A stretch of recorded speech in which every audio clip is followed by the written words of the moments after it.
Today we will study about the anatomy of the cerebrum. Cerebrum consists of two halves, the cerebral hemispheres, and the two cerebral hemispheres, they are separated from each other by this median longitudinal fissure. And the median longitudinal fissure, it is complete in the anterior and posterior aspect, but in the middle part of the median longitudinal fissure we can see this band of white fibers, that is the corpus callosum. This corpus callosum will connect the two cerebral hemispheres with each other. Another structure which is present in this median longitudinal fissure is a fold of meningeal layer of dura mater. So here we can see this sickle shaped fold of meningeal layer, that is the falx cerebri, which is separating the two halves of the cerebrum, that is the cerebral hemispheres, from each other. Now each cerebral hemisphere, it is having three poles: an anterior frontal pole, a posterior occipital pole. The posterior pole, it is pointed, while the anterior pole, that is the frontal pole, it is rounded in shape. The third pole, it is the inferior, that is the temporal pole. So these are the three poles: frontal, anterior pole, posterior occipital, and third one is the temporal pole. And each cerebral hemisphere, it is having three surfaces. The outermost surface, it is the most extensive surface. This is the superolateral surface. The second surface, this is the medial surface, and the medial surface of two cerebral hemispheres, they face towards each other. The third surface, it is the inferior surface. So here we can see this inferior surface, and this inferior surface is divided into two parts. The anterior part, it is the orbital part, while the posterior part, it is named as the tentorial part of the cerebral hemisphere. And this tentorial part of the inferior surface, it is related to the cerebellar hemispheres. So here we can see these cerebellar hemispheres and the posterior part of the tentorial surface of the cerebral hemispheres. And these two hemispheres, the cerebellar and the cerebral, they are separated from each other by another fold of dura mater. Here in this section we can see this fold of dura mater. This is the tentorium cerebelli, which is separating the posterior part of tentorial surface from the superior surface of the cerebellar hemispheres. These are the three surfaces: the outermost superolateral, then two medial surfaces facing each other, and the third is the inferior surface having an orbital and the tentorial part. And these two parts, the orbital and tentorial part, they are separated from each other by the stem of the lateral sulcus. Now the major sulci and gyri on various surfaces, they are first on the superolateral surface. On the superolateral surface, the most prominent and the major sulcus, it is the central sulcus. So here we can see this central sulcus on the superolateral surface. This is the only sulcus which will reach up to the medial side of the cerebral hemisphere. So central sulcus, and this sulcus will separate the anterior frontal lobe from the posterior part, that is the parietal lobe. And it will also separate the functionally two parts. The anterior part, it is the motor, and the posterior part of the cerebrum, it is the sensory in nature. So first sulcus, this is the central sulcus.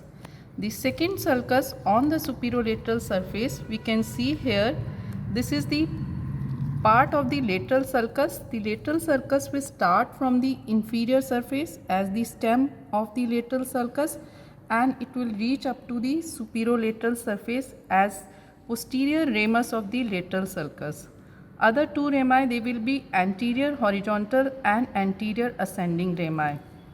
Now if we separate the lips of the lateral sulcus, we can see a part of cerebral cortex buried inside this lateral sulcus. This is the insula or the central lobe of the cerebral hemisphere.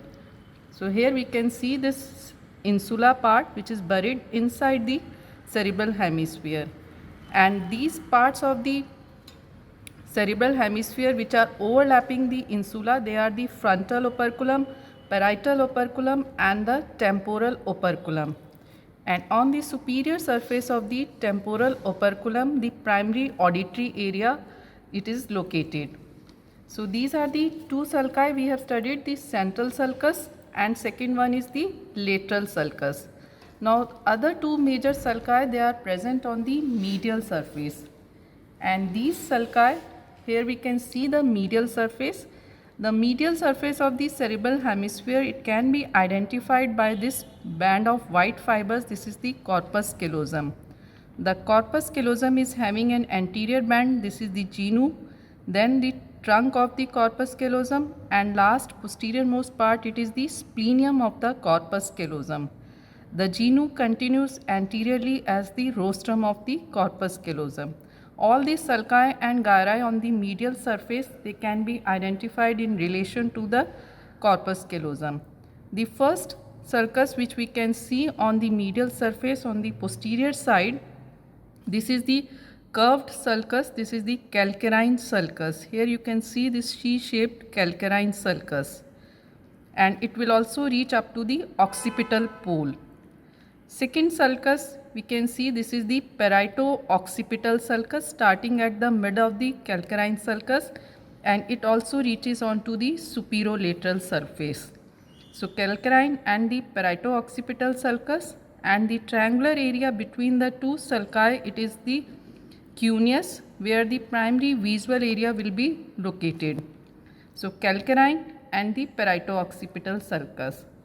The third sulcus which can be identified in relation to the corpus callosum, this is the callosal sulcus.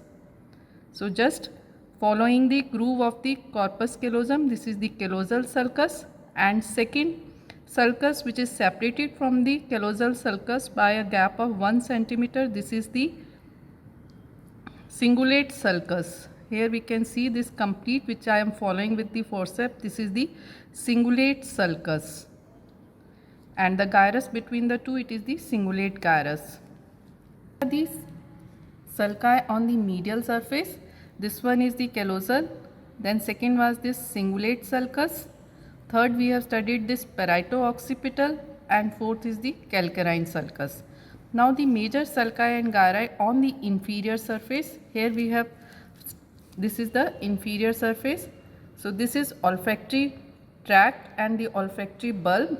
So just beneath this there is the olfactory sulcus which is separating this straight gyrus, that is the gyrus rectus.